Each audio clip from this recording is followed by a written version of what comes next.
it goes without saying that this committee will pursue the legislative track of banning pogos and the taxation that gave the taxation regime to pogos.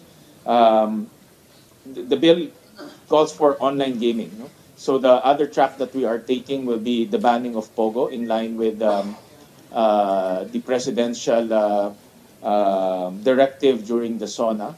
So we will be entering into a technical working group to discuss that bill that will completely ban Pogos and the taxation that is connected to Pogo.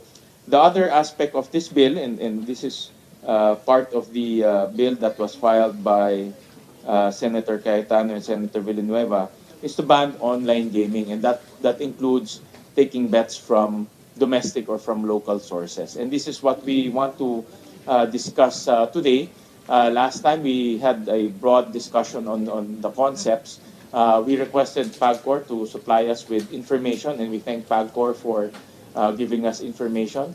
We also requested the BIR to give us also information so that we can complete our analysis. What we have done in the POGOs, we conducted a cost-benefit analysis, and we thank DOF for helping us with that analysis. So in the discussion on online gaming, particularly e-games, I think the local term for the local taking of bets is called e-games. So in the discussion of e-games, we want to also understand the costs and benefit to the country, the revenues that it's generating both to PAGCOR and also to the BIR, and also the attendant or the peripheral business that it generates for the country. And we've already made some preliminary analysis based on the submissions of PAGCOR, and we will discuss that today. But we are also fortunate that we're also joined by other stakeholders, particularly some of the economic zones that are also engaged in gaming or other forms of support to gaming, and we invited them today to also share with us their thoughts on the four bills that are for consideration today, and to give us their suggestions and their comments on those bills. So we'll start off with, I know that some of our resource persons requested to give their comments ahead, and I think um, the Administrator Katrina Ponce Enrile signified that if she may go ahead to give their comments. We'll start off with that. We invited some of the eco zones to give their comments. So we'll start off with that, and then later on we'll drill down into the data and the statistics that were given to us by PAGCOR and BIR. So we'll start off with comments from Administrator Katrina Ponce Enrile of CESA on the measures. Good morning, everyone. We would like to thank the Senate Committee on Ways and Means, the Committee on Labor, Employment and Human Resources Development, and the Committee on Public Order and Dangerous Drugs for inviting the Cagayan Economic Zone Authority as one of the resource speakers in today's hearing. Cagayan Economic Zone Authority fully supports the government on its determination and commitment through its enormous efforts to eliminate criminalities brought by the Philippine offshore gaming operations or POGOs in the country.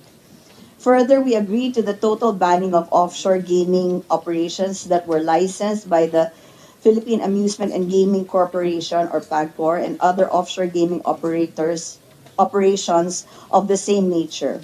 However, we propose that the power and authority of CESA to issue interactive gaming licenses be retained. CESA's interactive gaming operations is very different from the Philippine offshore gaming operation of PAGCOR. The following are the significant differences of CESA from PAGCOR's operations, to wit, number one, basis for authority.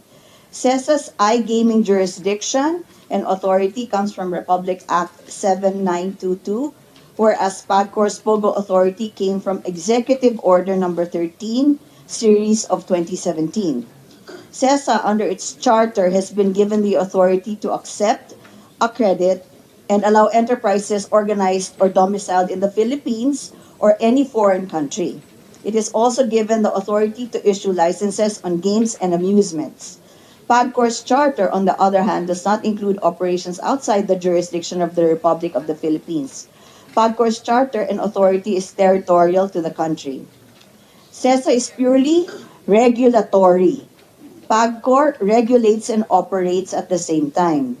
It is focused on licensing and regulations, so it is not conflicted in its vision, operations, and business model. Number two, framework. CESA's framework is based on a service provider relationship between the Philippine Securities and Exchange Commission registered service company and the CESA licensed foreign iGaming company. We do not accept bets. We only provide content, technology, and IT support. PAGCOR's Pogos accepts and process bets in the country. Unlike PAGCOR, CESA does not allow sub-licensing. It is one company and one license setup. Pogo's sub-licensing model has paved the way for the proliferation of the fly-by-night and scam operators. PAGCOR can no longer track how deep the sub-licensees go. PAGCOR's Pogos and service providers practically operate wherever they want in the Philippines. Instead of being secured within the confines of a jurisdiction like the Cagayan Economic Zone and Freeport, PAGCOR has allowed the proliferation of Pogos literally everywhere. Number three, well-defined borders of operation. PAGCOR uses Globe, PLDT Smart, and Converge for their internet usage, which has traffic coming in and out of the country. CESA, on the other hand, has its own internet service provider, which is limited to outbound traffic only. Working visas. PAGCOR has thousands of Chinese and other foreign nationals. We only have 153 expatriates inside our zone. Number four, workforce. Local talents are prioritized and CESA requires its locator to maintain a 70 to 30% employment ratio in favor of Filipino citizens. In contrast, tens of thousands of foreign workers are employed by Pogos. Since there is no control in the issuance of visas and Pogos are located everywhere, the ratio of Filipino to expats cannot be ascertained. 5. Track record. For more than 20 years that CESA has been regulating and licensing iGaming, it never had instances of kidnapping, human trafficking, torture, scams, and murder. Within 7 years of operationalizing Pogo, the industry that PAGCOR has created through EO13 has created so much backlash that it has now reached the halls of the Senate and Congress. Number 6, Anti-Money Laundering Council compliance. CESA has been cleared by AMLC as compliant to its provisions. This can be attributed to the strict monitoring of its operations, including educating all its locators regarding the anti-money laundering rules and regulations. PAGCOR continues to have compliance challenges with the AMLC. Just a brief background, historical background, so to better understand. In order for this August body to fully understand how Pogos came to life, allow me to provide a brief historical background on the internet gaming industry in the country. The interactive gaming industry started in CESA in 2003. During those times, the gaming industry was very peaceful and orderly. Everybody knew everybody, and we were actually taking as a gaming jurisdiction very seriously. In 2005, considering the minimal infrastructure and facilities inside the zone, CESA was constrained to enter into a memorandum of agreement with PAGCOR that would enable CESA's interactive gaming support service providers to operate outside the Cagayan Free Port. In 2007, OGCC Opinion Number 241, Series of 2007, confirmed CESA's authority to allow interactive gaming support service providers to operate outside the Cagayan Freeport. CESA continued with the interactive gaming support service operations in PESA IT registered buildings such as RCBC, PBCom Tower, Burgundy Corporate Tower, Marvin Plaza, and the Enterprise Center, among others. In 2011, CESA entered into another memorandum of agreement with the new PAGCOR. However, the MOA was not implemented because PAGCOR wanted CESA's interactive gaming support service providers to accept bets from the Philippine territory, but CESA refused to accede to PAGCOR. In 2013, PAGCOR got an idea of starting an operation similar to that of CESA.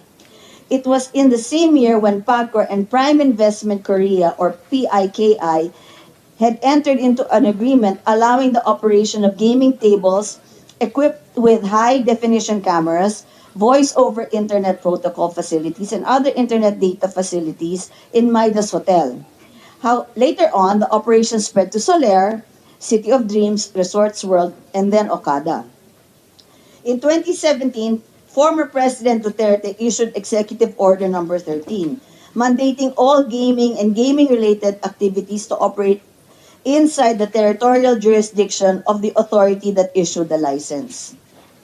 In compliance with EO 13, all CESA interactive gaming support service providers were allowed to operate in specific area that were allowed to operate in specific areas in Manila were directed to relocate back to Cagayan Freeport. It was also EO 13 which gave life to PAGCOR's Pogos, as it was during the same year when PAGCOR officially institutionalized the term Pogo. PAGCOR has done so much in iterations and mutations from the original concept of CESA's interactive gaming license. It actually transformed it into something else that was not anymore reflective of what was being done within CESA. A massive exodus of licensees and interactive gaming support service providers left CESA's jurisdiction to PAGCOR's jurisdiction, which started to happen during the time of President Benigno Aquino III and exponentially grew during the time of President Rodrigo Duterte's term.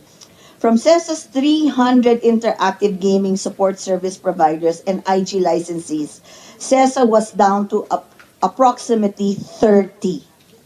In 2018, criminality involving Pogo started to occur.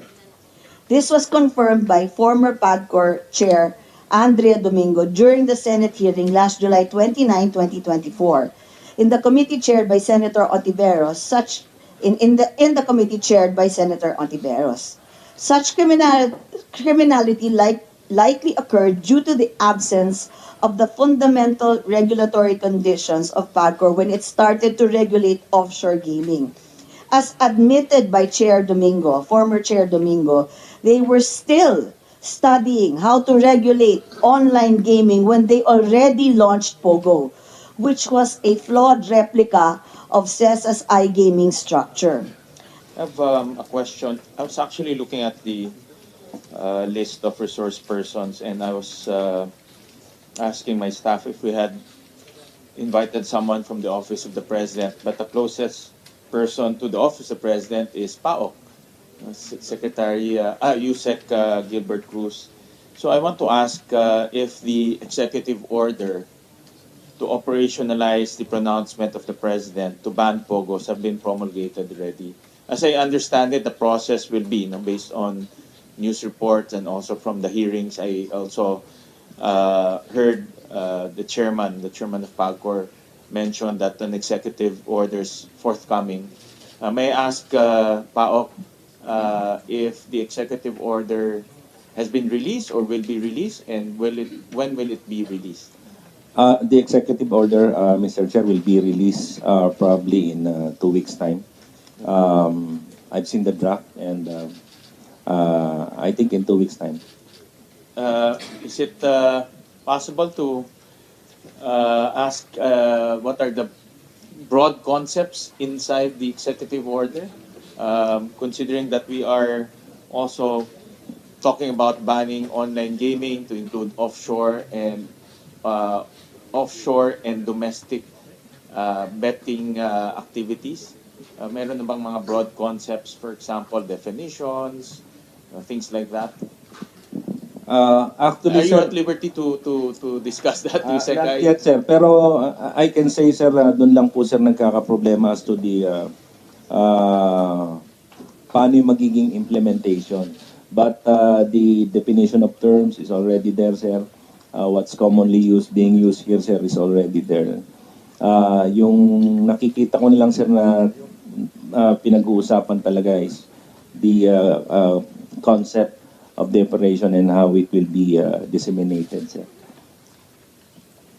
I don't know if you're at liberty also to say this, because there's quite a confusion on the ground, no?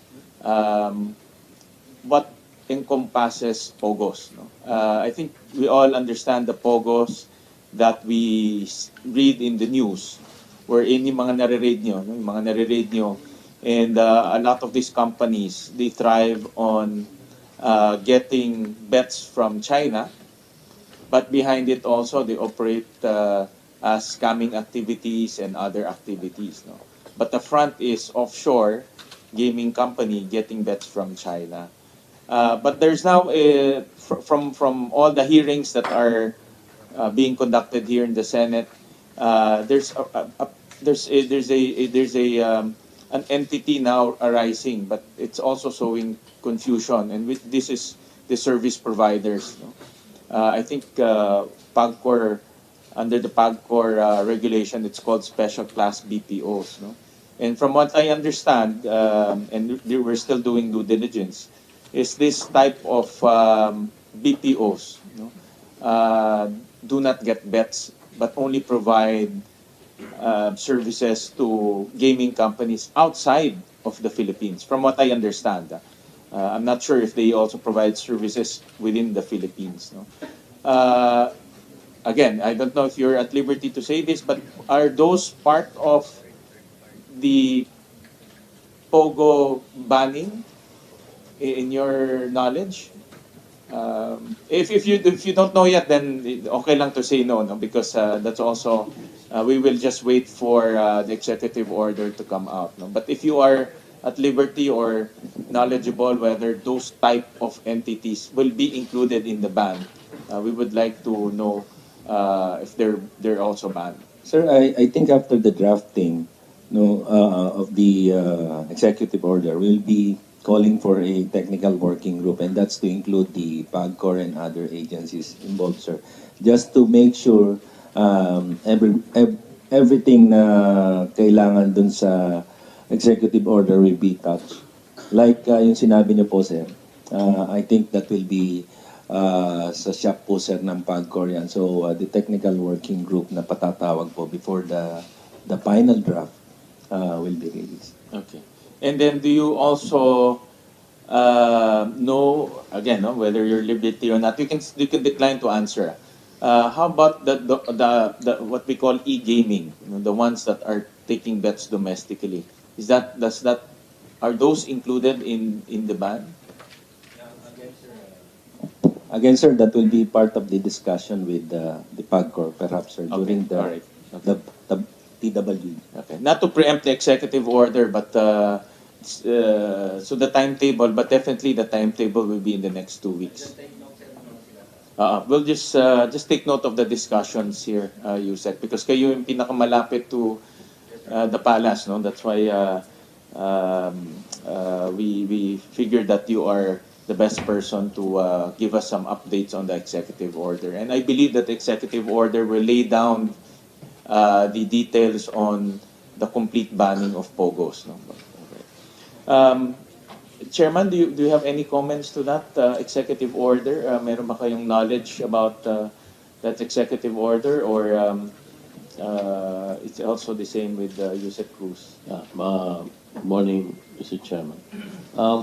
As far as we are concerned in PAGCOR, yung pong executive order will be really referring to the Pogos slash IGLs. I had made this clear in hearings here in Congress, previous hearings here in Congress, and here in the Senate and in Congress, that what I am very sure of is that yung po kasing Pogos hindi na po namin sakop because these are already non-licensees as we had canceled their licenses in as early as 2023, no? But what I want to make clear here, ang definitely pong makakasama is even the legal internet gaming licenses that we had renewed 41 of them in if I'm not mistaken, the third quarter of year 2023. So definitely po kasama yun. But itong bagong, not bago, no? But itong parang lumabas na special class BPOs, will they be included? That I do not want to preempt. Okay. Yeah, because the that's also- process on the executive order. And I believe, Chairman, that is part of the discussions in the other committee headed by Senator Villar. In fact, I have been informed late last night that there will be a visit in, I think, 3 of these special class BPOs and members of the Committee of Games here in the Senate will be part of the group that will visit, so as so that we are all able to understand better what really or what truly these SCBPOs are doing. Earlier, it was mentioned that here in AFAB that they also have these companies servicing the needs of gaming companies as far as Brazil, I could remember being mentioned, and India and Europe, no? And it was also emphasized here by the AFAB administrator that